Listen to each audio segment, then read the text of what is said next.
Salve amantes de la historia, volvemos otra vez en estos calurosos días de verano con una nueva entrega de Tapa Dura. Como habréis ya adivinado por el título del vídeo, hoy os llevaré un poco más lejos de las calurosas orillas del mar Mediterráneo para irnos un poco más lejos, un poquito solo. Nos vamos al Japón feudal de finales del siglo XVI. Es un pequeño cambio para lo que solemos hacer. Como en muchas otras ocasiones en las cuales descubro un libro nuevo, una historia nueva, ha sido por una recomendación de una persona a la cual pues confío muchísimo en su criterio literario. Así que, como ya veréis, tiene mucha razón de ser el hecho de que solo puedo decirle que arigatou gozaimashita. Para los más veteranos del canal, o quizás también los más nuevos, que estén un poco quizá más acostumbrados al contenido más romanocéntrico, incluso centrado en la antigüedad clásica mediterránea, también os quiero comentar que mi intención, y siempre ha sido así, es llevar un poco más lejos de la zona de confort el contenido de este canal. Y como ya veréis también en la temporada que viene, que os prometo que habrá contenido de este tipo, un poco más fuera del Mediterráneo, en este caso no podía ser menos. Y como ya hemos hablado de Roma y también de periodo quizás un poco ya más del siglo V, pero al final no deja de ser solo Roma, vamos a hablar ahora del Japón feudal. O sea, no podíamos ir más lejos. Pero bueno, dejemos ya de preámbulos y de alargar esto innecesariamente, porque al final esto pasa muchísimo en este canal, y vamos a hablar de la novela de David B. Hill, titulada El guerrero a la sombra del cerezo, una novela editada por Suma. La novela, como siempre vamos a hacer un poco de contexto histórico, nos sitúa en el Japón de finales del siglo XVI de nuestra era, como ya hemos comentado, que está dejando atrás el periodo de los estados en guerra, o en japonés Sengoku Jidai, y está entrando ya en el periodo Edo, que será pues la próxima era, digamos, periodo histórico japonés, caracterizado más por una prosperidad y una paz más o menos relativa. El Sengoku Jidai, o el periodo de los estados en guerra o combatientes, fue un punto de inflexión en la historia de Japón que duró más de 100 años, entre el 1467 y el 1615, algo comparable quizás a la Guerra de los 100 años entre Inglaterra y Francia. Un periodo donde todos los grandes señores feudales se enfrentaron entre ellos por el poder, donde solo el más fuerte gobernaría. En el momento de la historia nos encontramos ya en el final de este periodo, incluso en el inicio de la era Edo, que es la siguiente que hubo, y donde las tres grandes familias o clanes principales que habían unificado Japón se habían ya, digamos, enfrentado en la batalla definitiva de Sekigahara. Estamos hablando del clan Nobunaga, el clan Hideyoshi y el último, que es el que, digamos, ganó, que es el clan Tokugawa. Al final, el periodo Edo o Tokugawa fue el que se fundó un nuevo periodo de paz y prosperidad en el Japón, digamos, post-medieval o post-feudal. Pero bueno, hechas ya las presentaciones, vamos a hablar un poco de los personajes. El rasgo más característico de los personajes de esta novela es que es sobre todo en la diferencia que hay entre buenos y malos. Realmente no existe una línea muy concreta que separa entre bueno y malo, y esto es porque, bueno, en un periodo en el cual la miseria y la guerra están generalizadísimas, cada personaje, incluso los más buenos y los más malos, tienen que hacer actos, digamos, poco éticos para sobrevivir en un periodo en el cual si no te espabilas, la palmas, te mueres directamente. Así que yo creo que esto está muy bien porque también deja un poco de margen al lector para que saque sus propias conclusiones e incluso decida si este personaje para él o ella va a ser bueno o malo. Entonces esto me parece un rasgo bastante importante y algo también muy interesante que no siempre pasa, porque a veces hay novelas en las cuales pues, hay personajes muy buenos y personajes muy malos y estos personajes no evolucionan de ninguna manera. Y pasando ahora a la estructura general de la novela, hay básicamente, y para evitar spoilers, porque aquí va a ser un campo de minas, tendré que ir con mucho cuidado, trata sobre todo las historias de dos personajes. Hay el primero, que es un jovencísimo samurái, Seizo Ikeda. Hay que recordar que en japonés el apellido va primero y el nombre va después, pero en este caso, en esta novela, como está escrita primero por un europeo y después para europeos, pues los apellidos están, digamos, en nuestro orden. O sea, primero el nombre de pila y el segundo el apellido. Así pues, tenemos la línea narrativa de Seizo Ikeda y después tenemos otra línea, que es la del médico sanador Ekei Inafume. También el nombre está correctamente situado. Que recorren los dos el país de una punta a la otra, pues, sufriendo sus aventuras, desventuras, en una historia que está finamente entrelazada y que convergen estas dos líneas más o menos al final en una especie de vorágine de sorpresas y digamos plot twist que tampoco os voy a desvelar, pero que os van a dejar, digamos, no os van a dejar indiferentes. Vamos, no me gusta esta frase. ¿Qué narices? Os va a gustar, os va a encantar y punto. Hay que ser sincero, cuando lo crees de verdad hay que ser muy sincero. Pasemos ahora a la parte que realmente os va a convencer o os va directamente a disgustar a la hora de escoger esta novela como una lectura veraniega más. Y es que vamos a hablar de las cosas buenas y las cosas malas.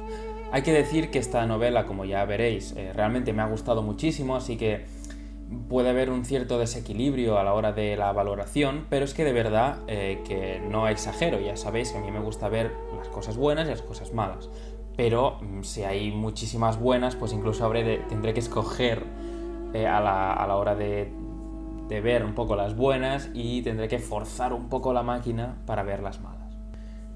La primera cosa buena, digamos, aspecto positivo, es ya directamente el hecho de que esta novela exista, es decir, que el autor, un europeo, en este caso un español, se aventure con tantísima firmeza y al mismo tiempo seguridad en una cultura que no es la suya ni lo va a ser, pero que al mismo tiempo pues cree que tiene la seguridad suficiente como para aventurarse en ello. Y esto ya de por sí para mí es una cosa buena, porque como he dicho, pues también me gusta salirme de la zona de confort, que me descubran culturas nuevas, digamos nuevos mundos, y en este caso pues el del Japón post-feudal pues realmente es muy interesante. Así que por eso mis 10.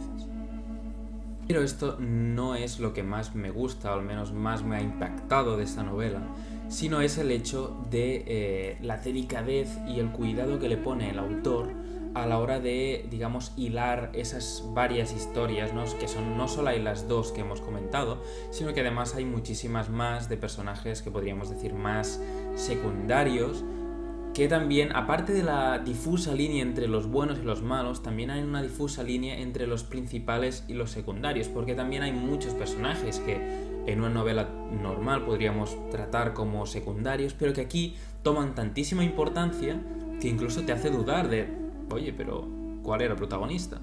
Luego ya se ve claramente quién es el protagonista, pero no vamos a desvelar demasiados secretos.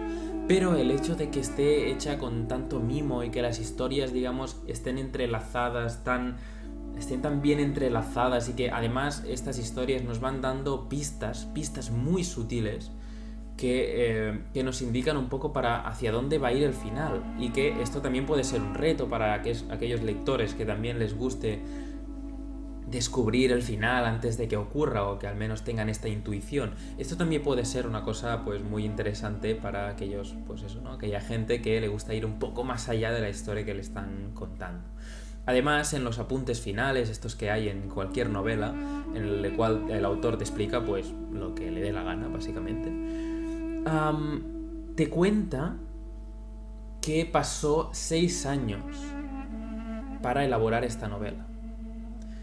Y claro, una novela hecha con tanto tiempo, que no necesariamente tiene que ser que la dejó de lado durante 5 años, luego se puso otra vez, que puede ser, pero yo creo que no es ese el sentido, sino que al ser una cultura tan diferente, pues tuvo que documentarse mejor, e incluso preguntar a gente que sabía, porque eso también lo pone, que eso también está muy bien, no ha sido solo desde aquí, sino que ha contactado con japoneses, expertos en este tema para preguntar, y eso también está muy bien, esta documentación, este trabajo tan exhaustivo. Es algo que también juzgo muy importante, si no lo más importante. El tercer elemento que hay que comentar, ya lo hemos un poco mencionado anteriormente, pero yo creo y creía cuando estaba elaborando el guión que realmente merecía su puesto en este podio. Y es el hecho de que no hay personajes buenos ni malos, ni hay personajes virtuosos y otros deleznables, sino que hay personajes, hay personas. Más que personajes, hay personas, seres humanos que tienen que sobrevivir en un ambiente, digamos, cargado de guerra, miseria y pobreza que ha dejado el periodo del Sengoku Jidai, el periodo de los estados en guerra, y que a veces la moral es un estorbo a la hora de sobrevivir, y estos personajes, evidentemente, por estas ansias de supervivencia que tenemos los humanos, pues la dejan de lado cuando resulta un impedimento para la supervivencia, y luego lo vuelven a coger en una especie de, digamos, una actitud un poco hipócrita, pero que al final todos tenemos. Nosotros, ni tú, ni yo, ni nadie es realmente bueno o realmente malo. Todos tenemos que hacer un poco nuestras trampitas en la vida para sobrevivir, porque el mundo es así. Ahora es cuando tocaría hablar de las cosas malas de esta novela, pero hay que ser sinceros. En esta vida hay que ser sinceros, y yo lo voy a ser. No le he encontrado cosas malas. Ya veréis cómo se refleja esto en la valoración, pero el hecho es que no encuentro que haya habido nada que sea suficientemente, digamos, erróneo como para ponerlo como malo. Así que voy a hacer un apunte solo, y que va a ser solamente una especie de comentario, valoración de algo que podría haber sido un poco distinto, pero no es malo per se, así que lo voy a poner de color naranja, para no ponerlo rojo porque sería un pecado contra esta gran novela, pero lo voy a poner naranja, ¿no? Porque es algo ni bueno ni malo, es algo que, bueno, podría ser diferente. El caso es que simplemente quería comentar un poco que el autor, un occidental, quizá muestra a veces una actitud un poco idealizante hacia estos valores budistas de la búsqueda de la iluminación a través de la virtud, ¿no? De la persecución de la virtud. Así pues, no es algo grave porque, a todos nos ha pasado, pero también yo entiendo que en una sociedad siempre hay, pues, la gente que está dedicada a esto, como puede ser estos personajes como son los monjes budistas, estos incluso samuráis andantes, los ronin, estos bushi significa, ¿no?, guerrero, estos bushi que van de pueblo en pueblo probando la espada, haciendo la senda de la espada para alcanzar la iluminación a través de la perfección del uso de la katana, de la espada. Así pues, bueno, no es algo que sea muy malo, pero siempre me ha parecido un poco malo, digamos, que se puede mejorar el hecho de idealizar las culturas. Cualquiera, yo soy el primero que a veces tiene estos tintes de digamos, idealización del mundo romano, pero no os preocupéis que realmente no es así. Yo sé ver las cosas buenas y las cosas malas. ¿Hay más cosas malas que buenas? Puede ser, o no, depende de nuestro punto de vista moderno y cristiano, importante.